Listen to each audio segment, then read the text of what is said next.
Boa tarde, senhoras e senhores. Aqui quem fala é Leon Weinstein, da cidade de Los Angeles, Califórnia. Claro, é simplesmente impossível acreditar que os democratas pegavam parte do dinheiro arrecadado com a venda de crianças.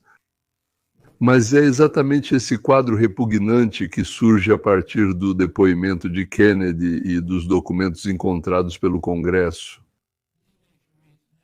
A principal razão pela qual a administração Biden perdeu de todas essas crianças foi que eles priorizavam a velocidade em vez da segurança e havia razões políticas para isso. Eles queriam tirar as crianças da tutela dos Estados Unidos da América o mais rápido possível, então as entregavam para qualquer um. Não era exigida nem verificação de antecedentes, nem mesmo identificação pessoal. Eu vi histórias horríveis sobre como a mesma pessoa pegava uma criança atrás da outra, usando nomes e endereços diferentes. Um dos endereços era um clube de striptease, um dos endereços era um estacionamento, um dos endereços era um terreno baldio cheio de contêineres de carga. As crianças eram entregues para quem as solicitasse, sem nenhuma verificação. Ninguém, essa pessoa, qual relação tem com a criança, nem endereço, nada foi verificado. Primeiro pensaram que eram 85 mil, depois 150 mil, aí já descobriram que levaram. Dessa forma, 300 mil crianças foram levadas, dadas, vendidas, 300 mil crianças, isso na América do século XXI. Século, essa pessoa recebia todas essas crianças sozinho. Um homem recebeu 42 crianças, uma por uma, no mesmo endereço. Agora estamos realizando testes de DNA de cada patrocinador, verificando a identidade, fazendo uma checagem de antecedentes e uma verificação de renda. Obrigado, senhor ministro. Uma pessoa recebeu mais de 40 crianças. Quem é ele ou ela? Por que essa pessoa precisa de tantas crianças? Onde elas estão agora? O que foi feito com elas? Elas ainda estão vivas. Quem poderia ter acobertado isso? Sem proteção é impossível. Ao mesmo tempo, forçando milhares de funcionários de órgãos federais a cometer crimes de ofício e acobertando uma enorme rede de tráfico e exploração de crianças. Quem poderia ser? Um dos relatórios de atividade suspeita, enviado por um banco americano ao Departamento do Tesouro, liga Hunter Biden e seus parceiros de negócios ao tráfico internacional de pessoas, além de outras atividades ilegais. O dinheiro recebido de pessoas estrangeiras, no mesmo local onde Joe Biden estava, era cada vez mais gasto para promover atividades ilegais. No relatório de atividade suspeita, foi indicado que Hunter Biden fazia negócios com suspeitos de tráfico de pessoas. Aqui no porto, alguém ouviu gritos e batidas vindos de dentro do container. Dizem que ouviram crianças gritando dentro dos contêineres de carga. Os reboques com o corpo do lado de fora e algumas pessoas que conseguiram ver dentro estavam na porta. Quando chegamos ao local, havia 35 pessoas no container, ou seja, 35 pessoas não acabam em um container por acaso, sem motivo. Por isso, enviamos os pacientes para buscar o container. A polícia informa que encontrou 39 corpos dentro do container de carga. Os documentos judiciais nos dão uma ideia mais clara do que exatamente acontecia nesses contêineres de carga. Esperamos que aqueles que são responsáveis por colocar essas pessoas em condições tão desumanas sejam responsabilizados com todo o rigor da lei. Mas o próprio Hunter não poderia ter feito isso. Aqui seria necessário ou o pai, ou, em último caso, a mãe. Esses corpos foram descobertos durante a administração Biden. Vocês ouviram sobre isso na imprensa. Por que então a imprensa ficou em silêncio? Por que a propaganda colocou isso na cabeça deles? Que não importa o que aconteça, ainda é melhor do que deixar os republicanos chegarem ao poder. Não importa o que aconteça, ainda é melhor do que isso. Porque se os democratas venderam 300 mil crianças, os republicanos vão vender 3 milhões. E não serão latinos de fora, mas os nossos próprios branquinhos, pretinhos, e vão instaurar o fascismo. Porque diabo amarelo significa diabo amarelo, não confunda com o verde. Ele é pior do que tudo que já existiu no mundo. Ele é pior que Hitler, pior que Genghis Khan, pior que o dragão Gornish. E os democratas, mesmo que nunca errem, ou às vezes talvez errem, mas colocam um presidente senil na Casa Branca, fogem do Afeganistão, vendem o país para a China. Então eles são muito melhores do que seria se esse monstro se tornasse o 47º? esse erro narcisista, egocêntrico e inimigo. Embora no primeiro mandato ele não tenha feito nada de muito grave, ao que parece, mas se Deus me livre, acontecer vai ser pior do que tudo que poderia ter sido. Também usaram crianças pegando-as para alugar. Os contrabandistas agora estão mais ativos do que nunca, anunciando maneiras de entrar neste país com uma criança. Nós desmascaramos os chamados esquemas de reciclagem de crianças, se você pode acreditar nisso, nos últimos meses. Isso acontece quando os contrabandistas sequestram uma criança e a entregam para um adulto atravessar a fronteira e se passar por família. Quando eles entram, como você sabe, nós só podemos manter as famílias por 20 dias, então a criança é mandada de volta e trazida novamente com outra família. Outra família falsa, outro adulto. Entendi. Os criminosos desempenham um papel enorme. Estamos trabalhando para acabar com as atividades de todos os criminosos transnacionais, gangues, contrabando e tráfico de pessoas. Não posso ser mais clara e acho que o presidente também não pode. Ele tomará todas as medidas possíveis dentro de sua autoridade para parar esse fluxo. A administração Biden entregava crianças tranquilamente para pedófilos conhecidos. Simplesmente para aqueles que já estavam registrados como conhecidos. Temos uma lista dessas pessoas que você pode acessar e ver ali mesmo. Pedófilos e estupradores, entregues diretamente em suas mãos com um sorriso gentil e democrático. Várias vezes chegaram a levar crianças em uma jaula, mas isso foi encoberto. Além da importação legal, também traziam em contêineres de países subdesenvolvidos. Colocavam 20 ou 30 em um contêiner e enviavam para cá. Quando esses contêineres chegavam, alguém os separava, levava para algum lugar, tirava as crianças sobreviventes de lá e depois as levava para outro lugar. Foi isso que disseram sobre Fuchs ainda em 2023. Minha pergunta... A administração Biden vai começar a falar sobre isso algum dia? Porque eu acho que os americanos merecem ouvir tudo isso diretamente do presidente. Sobre todos esses escândalos e crises que simplesmente caem sobre eles um após o outro. Eles realmente merecem essas respostas. E é justamente com essa bagagem que Joe Biden terá que ir para as eleições, já que ele acabou de anunciar novamente sua participação na corrida presidencial. Isso é horrível, isso é simplesmente um pesadelo. A palavra pesadelo é até suave demais para descrever o que aconteceu com essas crianças nas mãos dos membros do cartel, nas mãos dos traficantes de pessoas. O que elas precisam enfrentar para chegar a este país e o que acontece com elas quando são literalmente, simplesmente deixadas à margem dos Estados Unidos e depois entregues a essas ONGs sem fins lucrativos. Para pessoas que não passariam por uma verificação de antecedentes comum, como é feito para famílias adotivas padrão nos serviços de proteção à criança. Eu acredito que os Estados Unidos precisam intervir, assumir o controle dessas crianças e realmente garantir que para essas quase 3/4 milhão de crianças que foram colocadas em nosso país, estamos cumprindo nosso dever humanitário, cuidando delas e garantindo que não sejam submetidas a abuso e exploração. Total silêncio da imprensa liberal. Como foi que nossos liberais, progressistas, socialistas e outros democratas se degeneraram assim? Eles chegaram ao ponto de justificar o tráfico de escravos.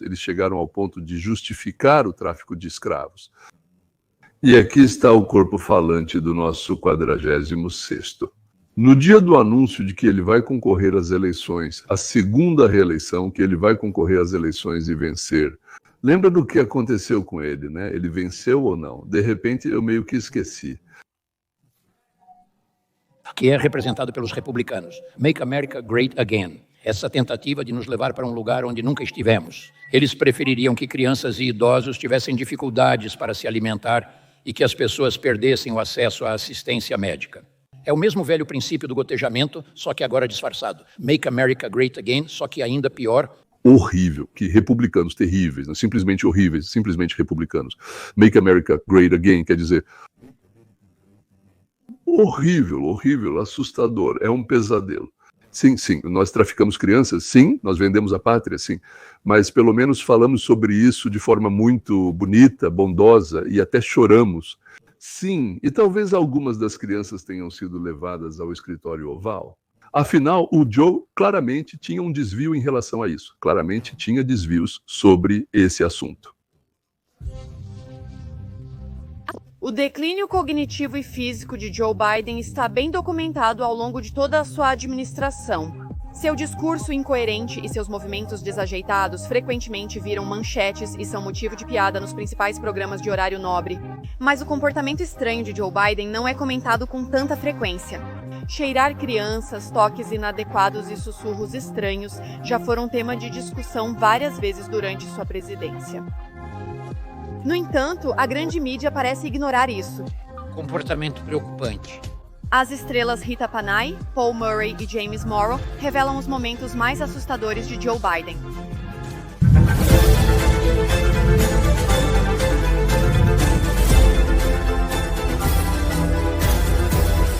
Dos Estados Unidos são Presidente de esquerda. Joe Biden afirma que as crianças da América são todas nossas crianças. Mas ele já foi longe demais com essa afirmação, agindo de forma muito estranha ao interagir com crianças.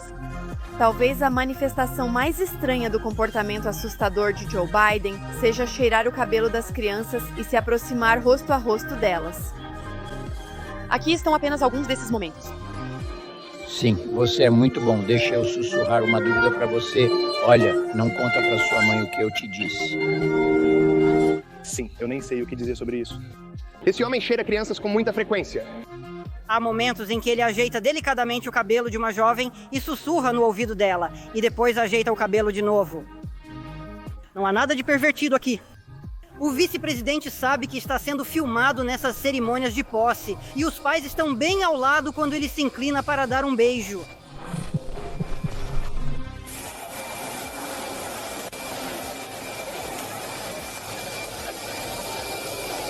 Isso é na frente das pessoas. E o que ele fazia com as crianças quando não havia ninguém por perto? Ou só sua fiel companheira de vida, a doutora Jill Biden? Ou talvez seja um hobby que eles compartilham? Nosso velho camarada Joe do Pântano, também conhecido como Joe Biden Assustador, foi obrigado a pedir desculpas quando tentava se tornar o candidato dos democratas por beijar pessoas demais.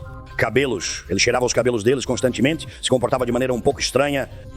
Você com certeza já viu isso várias vezes. Muito constrangedor. Obrigado, senhor. Fique longe de mim.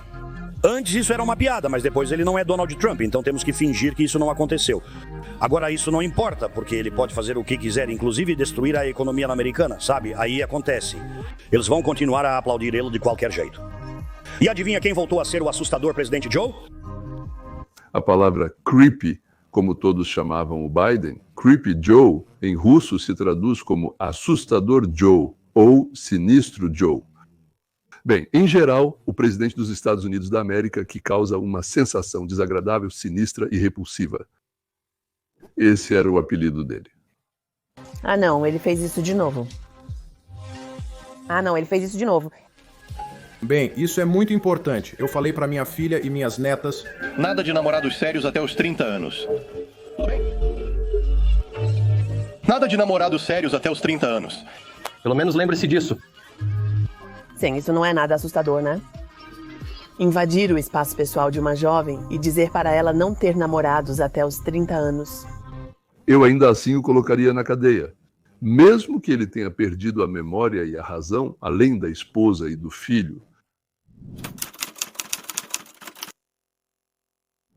Aqui está o depoimento da testemunha. Naquele momento, ela sabia sobre 85 mil e não sobre 300 mil crianças desaparecidas. Meu objetivo é inspirar ações para proteger a vida das crianças migrantes, incluindo os impressionantes 85 mil desaparecidos. Hoje, crianças vão trabalhar em turnos noturnos em matadouros, fábricas e restaurantes para pagar dívidas a contrabandistas e traficantes de pessoas. Hoje, crianças serão vendidas para a exploração sexual. Hoje, crianças vão ligar para a linha direta para denunciar que estão sendo espancadas, negligenciadas, abusadas e vendidas como escravas. E nós não sabemos se elas vão receber a ajuda de que precisam. Durante quase uma década, crianças desacompanhadas sofreram nas sombras, e eu devo confessar que eu não sabia nada sobre o sofrimento delas. Até 2021, quando eu me ofereci para ajudar a administração do Biden a lidar com a crise na fronteira sul. Como parte da Operação Artemis, fui designada para o Centro de Acolhimento Emergencial Pomona Fairplex, na Califórnia. Para ajudar o Departamento de Saúde e Serviços Humanos, o Escritório de Reassentamento de Refugiados, a reunir crianças com patrocinadores nos Estados Unidos. Eu pensei que estaria ajudando a colocar as crianças em famílias amorosas. Em vez disso, descobri que as crianças são transportadas por uma rede complexa, que começa com o recrutamento em seu país de origem, o contrabando para os Estados Unidos da América na fronteira e termina com o escritório de reassentamento de refugiados, entregando a criança ao patrocinador. Alguns patrocinadores são criminosos e traficantes de pessoas, além de membros de organizações criminosas transnacionais. Quero que vocês ouçam de novo e de novo o que já disse.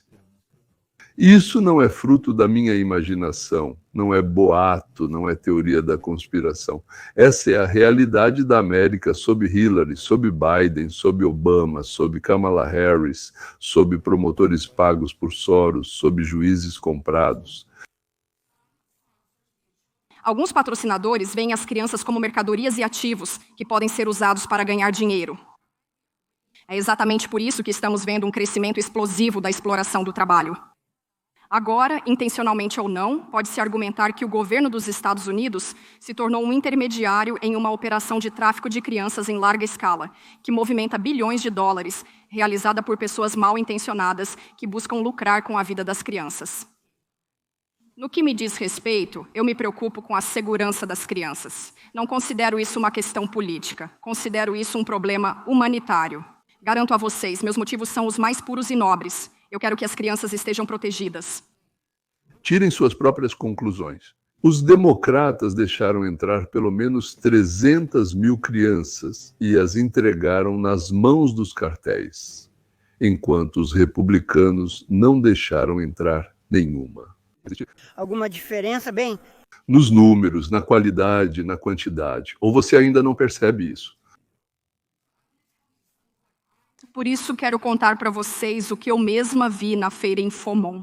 Eu vi crianças indígenas vulneráveis da Guatemala que falam dialetos maias e não conseguem falar espanhol. Isso significa que elas não podem pedir ajuda em inglês, não podem pedir ajuda em espanhol. Elas se tornam prisioneiras de seus patrocinadores. Eu sentei com as assistentes sociais enquanto elas choravam, me contando sobre os horrores, sobre o que acontecia com as crianças durante a jornada delas para este país. Eu vi prédios de apartamentos onde foram colocados 20, 30 e até 40 menores desacompanhados, sem nenhum acompanhamento. Eu vi patrocinadores tentando ao mesmo tempo assumir a tutela de crianças de vários centros, ORR. Eu vi patrocinadores usando vários endereços para conseguir a guarda das crianças. E eu vi inúmeros casos de escravidão por dívida entre as crianças, quando a criança sabia que precisava ficar com o patrocinador até que a dívida fosse paga. Perceber que não estamos oferecendo o sonho americano às crianças, mas sim colocando-as em escravidão moderna com supervisores cruéis, foi uma revelação horrível, uma revelação horrível. Essas crianças, Bach, são um grupo capturado e vulnerável de vítimas que não têm acesso às autoridades nem conhecimento sobre seus direitos. Elas são chantageadas, exploradas e negligenciadas. E foi exatamente por isso que me tornei uma denunciante. Em 2021, eu mesma testemunhei os horrores do tráfico e da exploração de crianças. Minha vida nunca mais será a mesma depois do que vi, mas eu tenho esperança porque conto com vocês. Espero que vocês tomem medidas para acabar com essa crise, para proteger a vida dessas crianças vulneráveis. E nenhum democrata fez nada para impedir a venda de crianças, a transferência. Para pedófilos, ninguém disse nada à imprensa. Todos eles simplesmente ignoraram isso. O antissemitismo, os incêndios criminosos, os motins, os assassinatos de policiais. A casa deles sempre foi, e, ao que parece, continuará sendo à margem. Eles só queriam continuar no poder. Só isso que eles queriam. E só isso. Foi por isso que eles entraram na política. Foi por isso que eles buscaram o poder.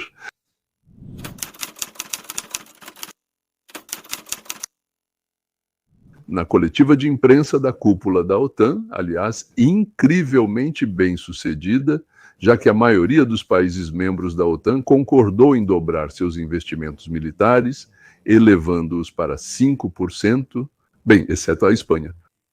É verdade, ou seja, nosso estimado Donaldo Fredovitch.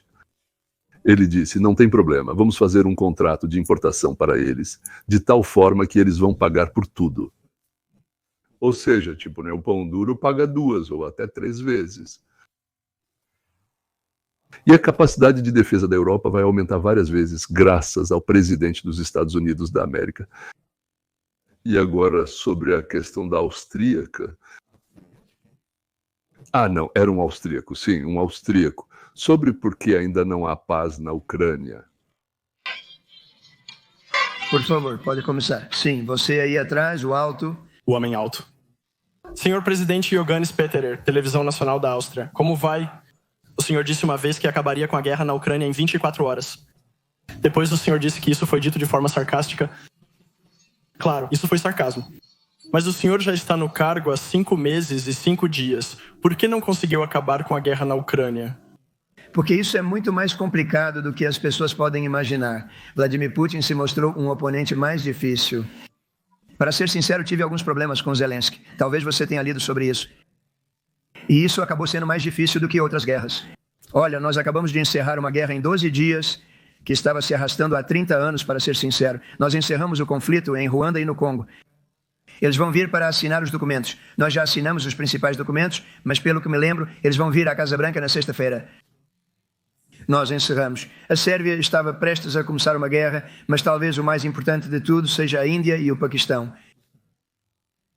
E não se tratava de saber se eles algum dia teriam ogivas nucleares, como discutimos no Oriente Médio, como falamos sobre Israel e Irã. Eles já têm armas nucleares. Eu encerrei isso com uma série de ligações telefônicas sobre questões comerciais. Eu disse, ouçam, se vocês vão lutar um contra o outro, tudo vai ficar muito ruim. Vocês sabem o quão terrível foi o último ataque. Foi realmente ruim. Se vocês vão lutar um contra o outro, não haverá nenhum acordo comercial. Não, vocês precisam fechar um acordo comercial. Eu disse que não vamos fechar nenhum acordo comercial. E, na verdade, na semana passada eu recebi no meu escritório um general que realmente parecia um general do Paquistão. Vocês sabem, o primeiro-ministro Modi é meu bom amigo, ele é uma pessoa maravilhosa, ele é um grande homem. Eu os fiz pensar e disse, não vamos fechar um acordo comercial se vocês continuarem brigando entre si. E sabem o que aconteceu?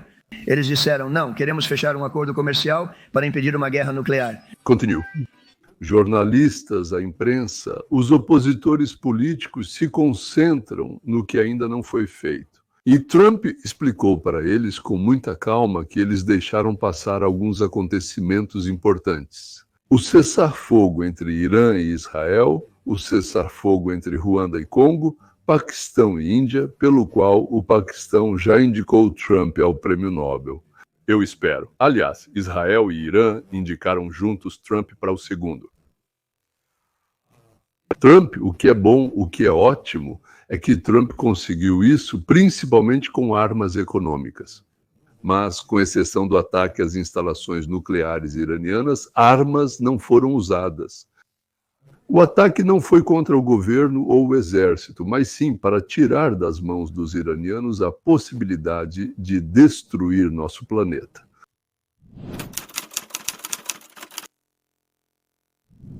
Senhoras e senhores, Lew York's Brandel não tem nenhuma relação com Brandy. Ficou louco, pirou, enlouqueceu. Uma das principais notícias do país foi que nas chamadas prévias, nas eleições partidárias do Partido Democrata pela indicação para prefeito de Nova York, não venceu o ex-governador Andrew Cuomo, que liderava o tempo todo. Sim, aquele mesmo que causou a morte de mais de 30 mil idosos durante a Covid. Aliás, causou a morte é a palavra certa. Por isso ele é muito amado por muitos liberais e progressistas. E quem venceu foi um comunista muçulmano de Uganda, que recentemente se tornou cidadão americano chamado Zakran Mamdani, uma estrela em ascensão do Partido Democrata. Então, hoje de manhã você está conosco. O que os nova-iorquinos pensam? Quais são os pensamentos deles? Eu acho que muitas vezes culpamos rápido demais as pessoas que vivem na cidade quando algo assim acontece. Nós dizemos essa frase, bem, você recebe aquilo pelo que... Vota. Acho que as pessoas que vemos nas ruas de Nova York, aquelas que vivem nesta cidade há muitos anos e viram sua decadência, não votaram nele. Quem votou nele? Os jovens e aqueles que veem que Donald Trump está fazendo tudo certo. Quando se trata de colocar ordem no nosso sistema de imigração e de dizer estamos aqui ilegalmente, sabemos que as pessoas estão aqui ilegalmente. Por isso vamos votar em quem protegerá todos os imigrantes ilegais e o levará ao poder. O voto do muçulmano, eu acho. Acho que você está 100% certo nisso. O voto do muçulmano foi para esse cara. Então qual é a conclusão para o país? Se eu fosse do Partido Republicano e visse esse resultado, eu estaria esfregando as mãos, porque isso pode ser um prenúncio de grandes mudanças. Quando os republicanos terão que enfrentar um democrata que será eleito em muitos distritos em 2026, e se o Partido Democrata foi tão para a esquerda, os republicanos simplesmente vão varrê-los.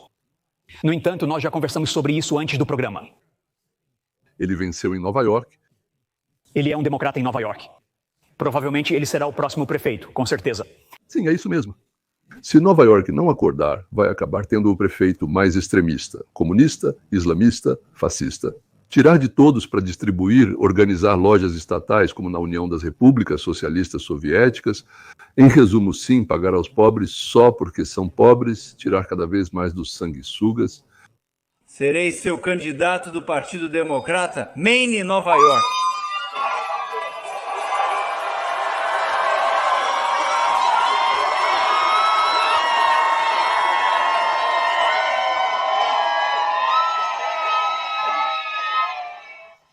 Hoje, 8 meses após o início desta campanha. Uau! Com a introdução de uma cidade onde todo nova-iorquino pode se dar ao luxo de viver. Nós vencemos. Nós vencemos, nós. Vencemos. Do Harlem até Bay Ridge. Uma cidade onde qualquer um pode se dar ao luxo de viver. Ou seja, parece que os proprietários de imóveis serão obrigados a alugar apartamentos pelos preços definidos pelo prefeito. O que levará, como sempre levou, à decadência, ao abandono, a processos judiciais, à queda geral do valor dos imóveis, à expropriação dos proprietários e à transferência dos imóveis para as mãos do Estado. Ou seja, nacionalização. Isso significa controle de preços nas lojas, o que imediatamente levará ao desaparecimento dos produtos das prateleiras. Isso significa pagamento, digamos, pequena, mas para todos que provarem que são pobres, que provarem que são infelizes. O que significa desistir de procurar empregos para dezenas de milhares, se não centenas de milhares de pessoas? E, aliás, virão pessoas sem teto de todo o país. Isso significa o fim de uma grande cidade que simplesmente não conseguirá existir. Ainda na época do de Blasio, de alguma forma eles caíram, foram embora, as pessoas fugiram de lá, os negócios fechavam, mas ainda assim, de alguma forma, e com isso simplesmente tudo vai acabar. Na luta para que aqueles que trabalham à noite possam desfrutar dos frutos do seu trabalho. Durante o dia, onde o trabalho duro é recompensado com uma vida estável. Onde 8 horas em uma fábrica ou dirigindo um táxi são suficientes para pagar a hipoteca. Palavras bonitas, mas que não significam nada. Ele vai exigir aumento de salários nas empresas privadas e, se não aumentarem, a cidade vai cobrar impostos enormes de você. Ou seja, as empresas vão fugir de Nova York, com certeza. Ou ele vai aumentar várias vezes os salários dos funcionários municipais. Mas de onde é que ele vai tirar o dinheiro? Bem, o único lugar de onde ele pode tirar dinheiro é taxando os empresários privados para sufocá-los. Mas, Marx, bem, o que posso dizer é natural que eles também fujam, ou talvez ele obrigue as pessoas a venderem apartamentos por 1/4 do preço, isso como assim? Ou obrigue os bancos a concederem empréstimos hipotecários sem juros, absolutamente zero, ou talvez até com juros negativos. Pegue um empréstimo conosco e nós ainda te pagamos por isso. Ou seja, se ele está só falando da boca para fora, então é só mais um comunista comum, democrata, enganador e coisas do tipo. E se ele estiver falando sério, então a cidade vai receber exatamente o que merece se escolher esse cara. Desculpe, acabei pulando algumas letras ainda ao falar do meu prefeito, porque não tem outra palavra além dessa. Não dá para chamar ele e os idiotas que gritam de felicidade porque ganharam algo de graça, caiu uma moleza para eles. É isso que eles querem. Eles não se lembram da lei da conservação de energia. Eles perderam na escola. Não foram quando estudaram isso. Então, do nada, diz a lei, nada pode ser feito. Nada. Em algum lugar, algo vai ser tirado de você se te deram alguma coisa. E eles nunca pensaram em qual é a diferença entre a Coreia do Norte, digamos, e a Alemanha Oriental, a Alemanha Ocidental ou a Venezuela antes dos socialistas e a mesma Venezuela com eles no poder. Talvez os moradores de Nova York sejam tão burros que nunca pensam sobre isso, ou talvez nunca pensem em nada. Também é possível. A vida é assim. Tem que correr o tempo todo, ganhar dinheiro, carregar coisas, sorrir ou, ao contrário, ficar bravo, gritar. Enfim, sempre fazer alguma coisa. E para pensar, bem, não há tempo.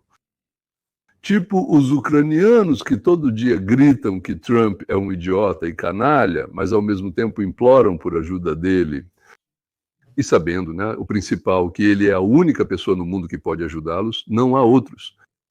Mas não conseguem deixar de morder. Bem, porque, como naquela piada, sim, cobra, eu sou uma cobra, eu não posso fazer nada sobre isso. Assim são também os habitantes da grande cidade de Nova York. Eu vou dizer assim, leite de cabra de uma cabra. Legal, eu inventei um novo provérbio, que eles transformem o que quiserem, até mesmo em um lixão. Cidade, tanto faz. É problema deles. O que acontece na Ucrânia é assunto dos ucranianos, o que acontece no Irã é assunto dos iranianos, o que acontece em Nova York é assunto dos nova-iorquinos, no fim das contas. Claro, infelizmente isso também nos afeta a todos nós, os demais, porque dessa cidade, como de um poço de fundição, tudo se espalha pelo país inteiro. Pois é, Zaccaran também disse que Trump é fascista, que ele é Zaccaran. Quando ele se tornar prefeito, vai demitir a polícia de Nova York, o que, digamos, vai tornar Nova York ainda mais adaptada para a vida. E com o dinheiro economizado, ele vai ajudar tanto os legais quanto os ilegais a viverem. É assim, senhoras e senhores, é assim que os democratas de Nova York, com gritos de entusiasmo, vocês viram, eu mostrei para vocês, querem ver um comunista como prefeito da sua cidade. Acho que eles simplesmente ficaram com inveja de Londres, que já tem um prefeito muçulmano há muito tempo, enquanto Nova York ainda não tem, e decidiram sair na frente. Não apenas um muçulmano, mas também um comunista. Além disso, alguém que não nasceu na Inglaterra, nem nos Estados Unidos da América, e que adora dividir para conquistar. E aqui está uma oportunidade dessas. Veio um homem de Uganda, onde há muita liberdade e democracia, e quer construir algo parecido com Ugandão aqui na América.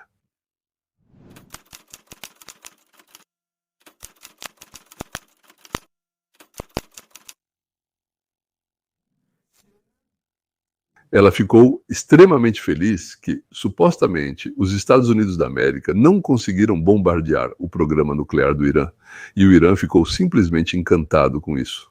Poderá recriar a bomba atômica e destruir Israel e os Estados Unidos da América, assim como... Esse cronograma, segundo o qual o Irã está a apenas algumas semanas de criar uma bomba nuclear, contradiz diretamente os relatos. De acordo com as estimativas da inteligência americana, o Irã está há 3 anos de conseguir criar uma arma nuclear, se assim desejar. Os fatos sobre a obtenção de armas nucleares pelo Irã não confirmam a afirmação subjacente de que apenas atrasaram o programa nuclear iraniano por alguns meses. Devemos chamar as coisas pelos seus nomes. Isso é sério. Bem, agora ele está tentando se proteger depois que ficou conhecido que tanto a inteligência americana quanto a israelense desmentem esse material e até mesmo a Agência Internacional de Energia Atômica afirma que a reportagem simplesmente não é precisa.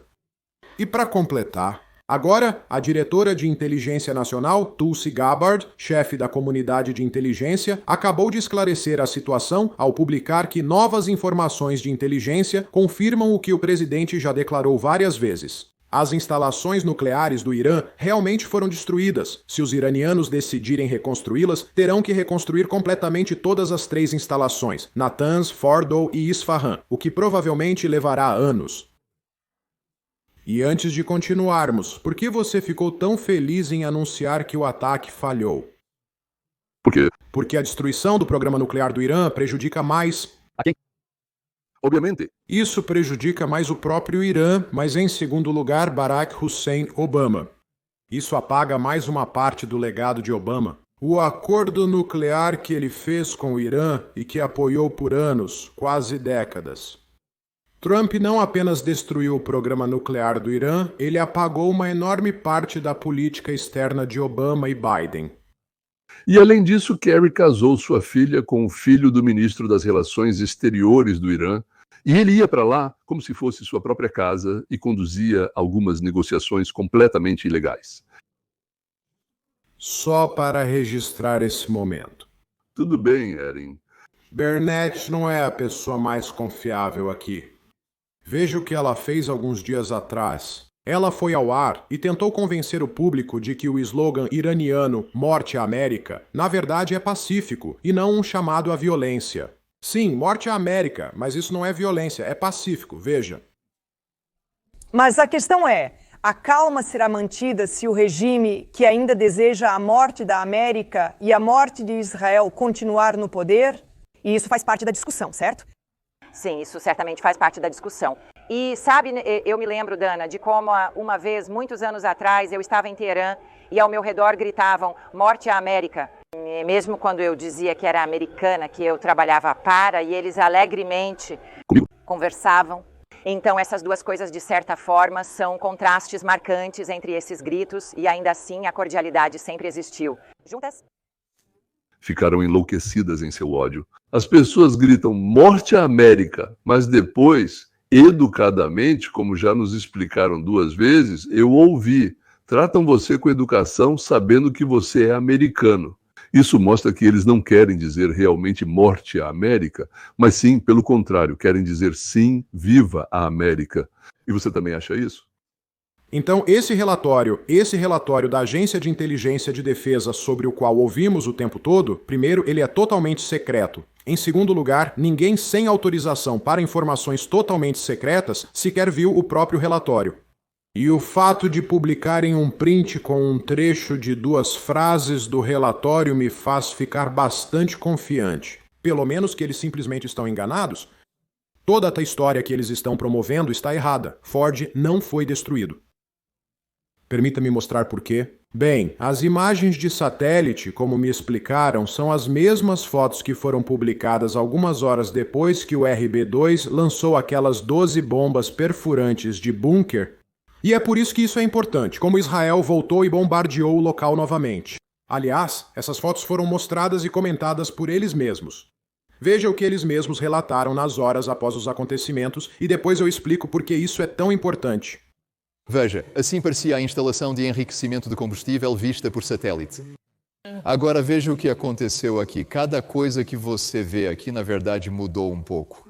Quando você olhar para este slide de 20 de junho, preste atenção nos objetos aqui e aqui. Agora veja, isso não está mais aqui. Isso também não está mais aqui, coisas assim acontecem. E tem mais uma coisa realmente interessante. Olhem, este é o mesmo prédio auxiliar que mostramos antes. Tudo parece intacto. Estas são as entradas para os túneis. Agora vamos dar uma olhada. Se você olhar aqui, verá que essas entradas para os túneis foram danificadas até ficarem irreconhecíveis. Olhe. Para isso, vamos usar as mesmas fotos sobre as quais o próprio relatou. Aqui foram lançadas essas bombas Bunker Buster. Diferente das bombas comuns que explodem ao impacto, essas penetram no solo. Daí o nome, munições penetrantes de alta potência. Elas penetram centenas de metros no subsolo e então explodem. É exatamente para isso que elas foram feitas. Então olhem atentamente para essas fotos. O que vemos? Prestem atenção nas setas vermelhas e nas crateras no chão. No chão. Essas são as entradas para Forda, que ficam a centenas de metros dos locais de impacto, entradas após os impactos. Olhem a foto. Depois dos impactos, vocês veem que elas não existem mais. As entradas desapareceram, elas desabaram, ou seja, as bombas foram lançadas aqui, penetraram centenas de metros no subsolo, explodiram e conseguiram desabar as entradas dos túneis bem aqui, a centenas de metros adiante. Não é preciso ser um engenheiro de foguetes para entender que esse local não pode mais ser usado. Portanto, pelo que entendi, Trump afirmou com tanta confiança que Fordow foi destruído. Em conclusão, você olha para os candidatos a prefeito de Nova York, para os membros do Congresso do Partido Democrata, e vem o pensamento: eles nos odeiam ainda mais do que aqueles que gritam Morte à América 5 vezes por dia. Aqueles que gritam, entre um grito e outro, eles sorriem, até sorriem para nós e perguntam sobre nossa saúde. Eles não odeiam cada um de nós. Simplesmente disseram a eles que a América é o diabo e que devem odiá-la. Por isso eles a odeiam 5 vezes por dia. E esses de lá e outros odeiam tanto a América quanto cada um de nós e claramente nos desejam o mal. Eles só não entendem que, quando a bomba explodir, ela não vai distinguir se ele é democrata ou republicano. Mas é bem possível que eles estejam dispostos a morrer só para que a gente se dê mal. Tudo bem, senhoras e senhores, deixem o like e se inscrevam. E não se esqueçam que para os patrocinadores custa $4 por mês. E se assinar por 1 ano, sai por apenas $3 por mês. Temos um programa especial no qual faremos encontros e transmissões exclusivas, especialmente para aquelas pessoas que nos ajudam. Ou seja, vamos tentar agradar vocês pelo fato de terem feito algo útil para nós. Ok, até os próximos encontros, senhoras e senhores, e acredito que teremos novamente ótimas notícias.